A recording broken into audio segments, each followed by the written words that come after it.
अस्सलाम वालेकुम जी, कैसे हैं आप सब। उम्मीद करती हूँ आप सब ठीक होंगे। आप लोग देख रहे हैं study time YouTube channel. Previous lecture में मैंने आप लोगों के साथ डिस्कस किया था नवाब मोहसिन मुल्क की कोटेशंस और इशार थे, और थोड़ा सा प्रेजेंटेशन के बारे में भी आप लोगों को गाइड किया था मैंने। जो ये वीडियो है वो मैं बना रही हूँ आप लोगों के लिए अकबरी की हमाकतें, जो चैप्टर है आप लोगों का उर्दू का, उसकी कोटेशंस, अकवाल और अशार के बारे में। तो चैप्टर में आप लोगों ने देखा कि जो अकबरी है वो एक बेवकूफ़ औरत बनाई हुई है, जल्दी बातों में आ जाने वाली बनाई हुई है, और उसका जो अंजाम है, एंड पे रिज़ल्ट जो है वो भी आप लोगों ने देखा है कि उसका रिज़ल्ट एंड पे क्या निकलता है। तो चलते हैं हम फर्स्ट कोटेशन की तरफ। क्योंकि ये चैप्टर बहुत ईजी है, बहुत ही ज़्यादा ईजी है, इंटरेस्टिंग है, तो मेरा नहीं ख्याल आप लोगों को इसकी जो कोटेशंस हैं वो भी समझने की ज़रूरत हो। लेकिन फिर भी अगर किसी स्टूडेंट को कोई प्रॉब्लम आ रहा है किसी कोटेशन में, किसी शेर में, तो आप लोग इजीली पूछ सकते हैं। वैसे बहुत इजी है ये सारा कुछ, आप लोग कमेंट सेक्शन में मुझसे पूछ सकते हैं। और किसी भी स्टूडेंट को अगर और किसी सब्जेक्ट, किसी क्लास में भी किसी भी नोट्स की ज़रूरत है तो वो आप लोग कमेंट सेक्शन में बता सकते हैं। मैं कोशिश करूँगी आप लोगों को जल्दी जल्द प्रोवाइड कर दूँ। नेक्स्ट जी, चलते हैं हम अपनी फ़र्स्ट कोटेशन की तरफ। अगर औरत बीवी अच्छी ना मिले तो आप फ़िलासफ़र बन जाएं। आगे ब्रैकेट में इन्होंने लिखा हुआ है कि किसका कॉल है, दाना का कॉल है। नेक्स्ट है, औरत का दिल इसके दिमाग पर हुकूमत करता है, ये भी कोटेशन है, और आगे राइटर का नेम लिखा हुआ है। प्रीवियस वीडियो में मैंने आप लोगों को बताया था कि आप लोगों ने किस तरह से अपनी प्रेजेंटेशन का ख्याल रखना है। इस लेक्चर में भी आप लोगों को बता दूं कि प्रेजेंटेशन का ख्याल आप लोगों ने बहुत ज़्यादा रखना है। प्रेजेंटेशन आप लोगों की बहुत ज़्यादा मैटर करती है। तशरीह जो है उसमें अगर आप लोगों की एक दो लाइनें छूट भी जाती हैं और आप लोगों की प्रेजेंटेशन अच्छी है तो आप लोगों को पेपर चेकर मार्क्स दे देता है। लेकिन अगर आप लोगों की प्रेजेंटेशन नहीं अच्छी और आप लोगों ने सारा कुछ लिखा हुआ है, राइटिंग इशू है या कोई भी ऐसा मसला है, तो फिर पेपर चेकर जो है उसे पेपर चेक करने में बहुत ज़्यादा डिफ़िकल्टी होती है और वो मार्क्स काट लेता है। तो आप लोगों ने कोशिश करनी है, प्रेजेंटेशन का ख्याल रखना है और बहुत ज़्यादा अपनी राइटिंग का भी ख्याल रखना है। यानी कि कोटेशन जो है वो आप लोगों ने इन्वर्टेड कॉमास में लिखनी है और ब्रैकेट में जो है बताना है कि किसकी कोटेशन है, राइटर कौन है इसका। जो शेर होगा आप लोगों के पास उस पर आप लोगों को ज़रूरत नहीं होगी ये सब लिखने की, लेकिन जो आप लोगों के पास कोटेशन है उसमें आप लोग लिखें। नहीं लिखेंगे तो भी ठीक है, लेकिन अगर लिख दें तो आप लोगों की प्रेजेंटेशन बहुत ज़्यादा अच्छी हो जाएगी। नेक्स्ट है जी हमारे पास, जाहिल अपने दिल में जो कुछ है जाहिर कर देता है मगर दानिशमंद इसे आखिरी मौके तक छुपाए रखता है। दानिशमंद होता है अक्लमंद। तो आप लोगों ने ये भी किसका कॉल है ये आप लोगों ने ब्रैकेट में, अगेन मैं बता रही हूँ, वैसे ही लिख देना है, ब्रैकेट पुट करनी है और अंदर लिख देना है हज़रत सुलेमान। नेक्स्ट कोटेशन की तरफ चलते हैं जी। आगे है, औरत को सोने की सुर्खी और ज़ाफ़रान की जर्दी ने हलाक कर रखा है, दाना का कॉल है। तो आप लोगों ने प्रेजेंटेशन का बहुत ज़्यादा ख्याल रखना है इन सब में। आप लोगों ने साथ साथ नोट डाउन करते रहें।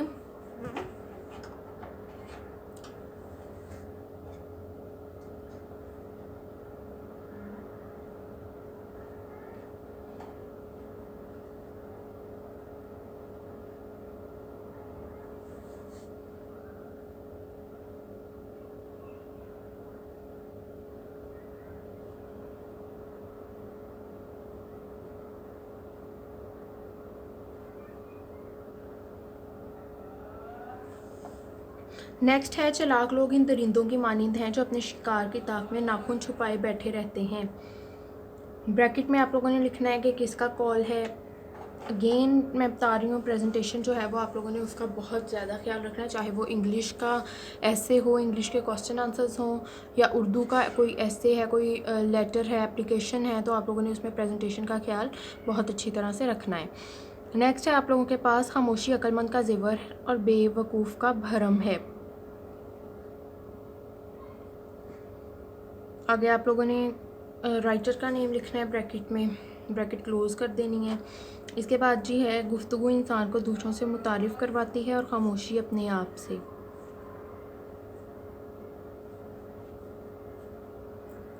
आगे है, खामोशी गुफ्तगू से ज़्यादा मौसर है, इसलिए कहते हैं खामोशी इबादत है। आप लोग यहाँ पे ये कोटेशन भी ऐड कर सकते हैं कि खामोशी इबादत है।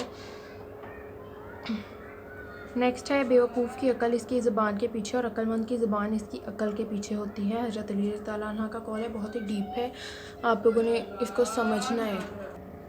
नेक्स्ट आप लोगों के पास जो है वो शेर है, तो इसके लिए साइन है एक, आप लोगों ने ये लगाना है, फिर कोई भी शेर लिखना है। इंसान को इंसान से अगर प्यार नहीं है, इंसान ही कहलाने का हकदार नहीं है। तो इस शेर में शायर कहता है कि जो इंसान है उसे इंसान से प्यार करना चाहिए। अगर वो एक दूसरे का एहसास नहीं करते इंसान, तो फिर वो इंसानी कहलाने के हकदार नहीं हैं, क्योंकि इंसानियत का तो पहला असूल ही ये है कि एक इंसान दूसरे इंसान से प्यार करे, उसका एहसास करे। नेक्स्ट है ज़िंदगी फूलों की सेज नहीं, इसे आंखें खोलकर बसर करना पड़ता है, क्योंकि मकारियों के हस्दे हमा वक्त अपने फन फैलाए तुम पर वार करने को तैयार रहते हैं। ये भी एक दाना का कॉल है। आप लोग कोशिश कीजिएगा आप लोग इजी कोटेशंस लिखें, जो आप लोगों को लिखनी भी आ जाए और याद रहें, और ज़्यादा से ज़्यादा याद करिएगा कि अगर आप लोगों को एक भूल भी जाएगा, एक में इशू भी आ रहा है, तो आप कोई दूसरी लिख लें एग्ज़ाम्स में। नेक्स्ट है इन किताबों से जबकि अकल तजर्बे से आती है। ठीक है जी, यानी कि जो इंसान है वो गलतियों से सीखता है ना, उसे इसलिए उन्होंने कहा है कि जो इल्म है वो किताबों से मिलता है, जबकि अकल जो है वो तजर्बे से आती है। मुफक्किर का कॉल है ये। नेक्स्ट है इनकी ज़बानें शहद से भी मीठी और दिल भेड़िए से भी जालिम होते हैं। अल कुरान, कुरानी आयत का तर्जुमा है ये। नेक्स्ट है इंसान बूढ़ा हो जाता है लेकिन लालच कभी बूढ़ा नहीं होता है। मुफक्किर का कॉल है कि जो इंसान है वो बूढ़ा हो जाता है, लेकिन जो उसका लालच होता है वो कभी भी बूढ़ा नहीं होता। नेक्स्ट है अगर इंसान के पास 2 वादियों के मिकदार के बराबर सोना आ जाए तो तीसरी की ख्वाहिश करेगा। यानी कि इंसान आगे से आगे ख्वाहिश करता ही रहता है, वो ये नहीं कहता कि अब इतना हो गया बस ठीक है काफ़ी है, बल्कि वो आगे से आगे ख्वाहिशें उसकी जारी रहती हैं कि इससे भी बढ़कर आ जाए, इससे भी ज़्यादा आ जाए। ये हदीस है। नेक्स्ट है औरतों के कहने पर अमल ना कर, हमेशा सुख से रहेगा। ये राइटर का नेम आप लोगों ने लिख लेना है। तो जी ये कोटेशंस जो हैं और जो ये एक आधा शेर है ये आप लोग नोट डाउन कर लें, फिर हम आगे नेक्स्ट की तरफ चलते हैं, नेक्स्ट पेज पे चलते हैं। तो आप लोग इन्हें अच्छी तरह से समझ लें और नोट डाउन कर लें। कोई प्रॉब्लम है तो आप लोग कमेंट सेक्शन में पूछें। प्रेजेंटेशन का बहुत ज़्यादा ख्याल रखना है आप लोगों ने।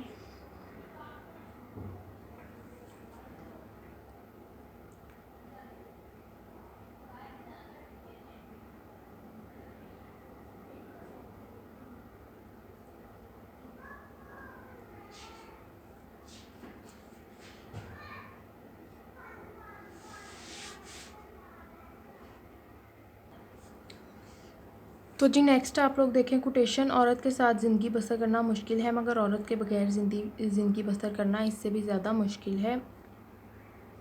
राइटर का नेम आप लोग देखें ब्रैकेट में लिखा हुआ है। अब मैं आज एक बार फिर रिपीट कर देती हूँ कि आप लोगों ने जब भी कोटेशन लिखनी है स्टार्ट में कोशिश कीजिएगा लिख लें, लिखना चाहते हैं तो, लेकिन मेरा ख्याल है 2-3 लाइनें लिख के यानी तशरीह की या एक पैराग्राफ बना के फिर मिड से स्टार्ट करें कोटेशन लिखना, उसे इन्वर्टेड कॉमाज में लिखें, और जहाँ पे आप लोगों की कोटेशन एंड होगी उसके डायरेक्ट नीचे आके आप लोगों ने क्या करना है, ब्रैकेट पुट करनी है और अंदर राइटर का नेम लिख देना है। कोटेशन और राइटर का नेम आप लोगों ने मार्कर से लिखना है हमेशा। और जो आप लोगों की तशरीह होगी उसमें अगर कोई इंपॉर्टेंट डेट आ रही है, कोई भी तारीख़ आ रही है, किसी जगह का नाम आ रहा है, कोई हिस्टोरिकल प्लेस है उसका नाम आ रहा है, या कोई भी है नेम आ रहा है कि नेम ऑफ पर्सन आ रहा है, जो भी आ रहा है आप लोगों ने क्या करना है उसे भी मार्कर से लिखना है आप लोगों की, ताकि फोकस जो है पेपर चेकर का उस पॉइंट पे जाए और वो उसे मार्क्स देने में आसानी हो। इस तरह आप लोग इजीली अच्छे मार्क्स जो हैं वो गेन कर लेंगे। नेक्स्ट है कांटों से भरी शाखों को एक फूल खूबसूरत बना देता है और गरीब औरत घर को जन्नत बना देती है। गोल्ड स्मिथ का है ये कॉल, आप लोगों ने इसे भी ब्रैकेट में लिखना है। नेक्स्ट है औरत पर खावंद की फरमाबरदारी हर हाल में लाजिम है, ये हदीस है। कुरानी आयत हो, हदीस हो, कोई कॉल हो,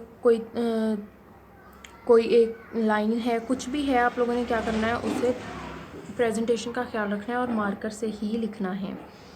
नेक्स्ट है अगर बच्चों से रायत बरतोगे तो इन्हें ख़राब कर दोगे, यानी बच्चे जो हैं उन्हें ज़्यादा भी ढीला नहीं छोड़ना चाहिए, इस तरह बच्चे ख़राब नहीं होते। ठीक है, अगर उन्हें रायत दोगे उन्हें छोड़ दोगे, उन पे ध्यान नहीं दोगे, तवज्जो नहीं दोगे, तो वो ख़राब हो जाएंगी, ठीक है। उनकी आदत बिगड़ जाएंगी। ये अंग्रेज़ी कहावत है, आप लोगों ने क्या करना है, इसे भी ब्रैकेट में लिखना है और मार्कर के साथ लिखना है। प्रेजेंटेशन का बहुत ज़्यादा ख्याल रखना है। इसे आप लोग नोट डाउन कर लें।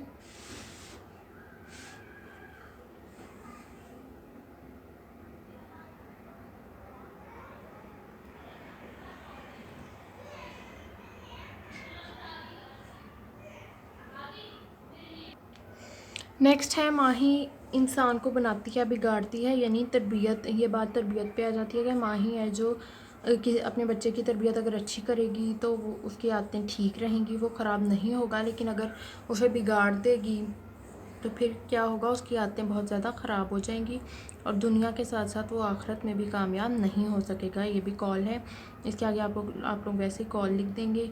फिर है, बस जो नेक औरतें हैं वो परहेज़गार हैं और घर की निगहबान हैं। ये अल कुरानी आयत का जो है तर्जुमा है, आपने आगे अल कुरान लिख देना है। नेक्स्ट आप लोगों के पास शेर आ जाते हैं। अजब किस्सा अजाइब है कहानी के सुनकर हो दिल फौलाद पानी। नेक्स्ट है, कैद सांसें निचोड़ देती है जाल कहने लगा परिंदों से। नेक्स्ट है, खुश नसीब वो है जो नसीब पर खुश है, यानी खुश नसीब वो है जो नसीब पर खुश है। इसका क्या मतलब है कि जो अपने नसीब से खुश है वही खुश नसीब है, ठीक है।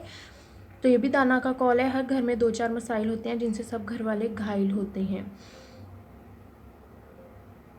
यानी कि हर घर में मसाइल होते ही हैं। कोई ऐसा घर नहीं होता जिसमें मसाइल ना हो और सारे घर वाले जो हैं वो उनके बारे में सोचते हैं, उन मसाइल पे परेशान होते हैं। नेक्स्ट है, कोई मिसाली घर नहीं होता दुनिया में, दुखों के अपने स्टाइल होते हैं, यानी कि दुनिया पे ऐसा कोई भी घर नहीं है जिधर कोई परेशानी ना हो, कोई मुश्किल ना हो। अमीर से लेके गरीब और गरीब से लेके अमीर, हर घर में कोई ना कोई मसला होता है। तो इसका क्या मतलब है कि अगर कोई गाड़ी वाला है तो उससे भी परेशानी है, कोई साइकिल पे है उससे भी परेशानी है। यानी हम सोचते हैं कि जो अमीर लोग हैं उन्हें कोई परेशानी नहीं है, यानी गरीब जो है उसे फ़िक्र है, अपने रोज़गार की फ़िक्र है, कईयों को रोटी की फ़िक्र है। जो अमीर हैं वो कोई बीमारी से परेशान है, किसी की कोई परेशानी है, किसी की कोई परेशानी है। तो सारी दुनिया में परेशानियाँ जो हैं वो साथ साथ चल रही हैं, ठीक है। हम जज कर लेते हैं लेकिन हमें नहीं पता होता कि किसी के घर में क्या परेशानी चल रही है। तो इसलिए ये शेर है कि कोई मिसाली घर नहीं होता दुनिया में, दुखों के अपने स्टाइल होते हैं। नेक्स्ट है, शहर की गलियों में यूं फैली खबर जैसे खुद को ढूंढने निकली खबर। नेक्स्ट है, घर को अपने ही खाक कर डाला कोई हद है तेरी हमाकत की, यानी जो बेवकूफ़ इंसान होता है वो अपने घर को मिट्टी बना देता है अपनी बेवकूफ़ियों से, घर को मिट्टी बना देता है, घर में सुकून नहीं रहने देता। तो ये थी आज की हमारे पास कोटेशंस, आप लोग इन्हें नोट डाउन कर लें। फिर मैं आप लोगों को एक बार फिर से पीछे से दिखा देती हूँ, आप लोग उन्हें भी नोट डाउन कर लें। जिस चीज़ की समझ नहीं आ रही वो कमेंट सेक्शन में पूछ लें। तो अब आप लोग इन्हें नोट डाउन कर लें इजीली।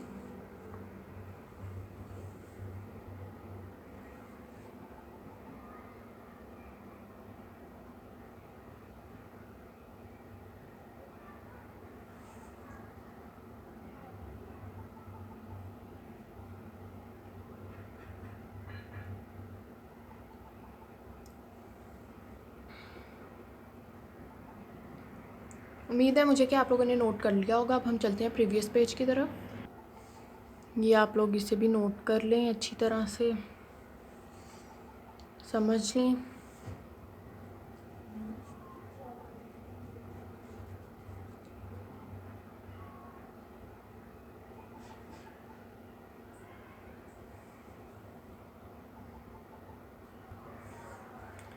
ठीक है जी, तो ये थे हमारे पास आज अक़वाल और शेर व अशार, जो कि आप लोगों के चैप्टर अकबरी की हमाकतों से रिलेटेड थे।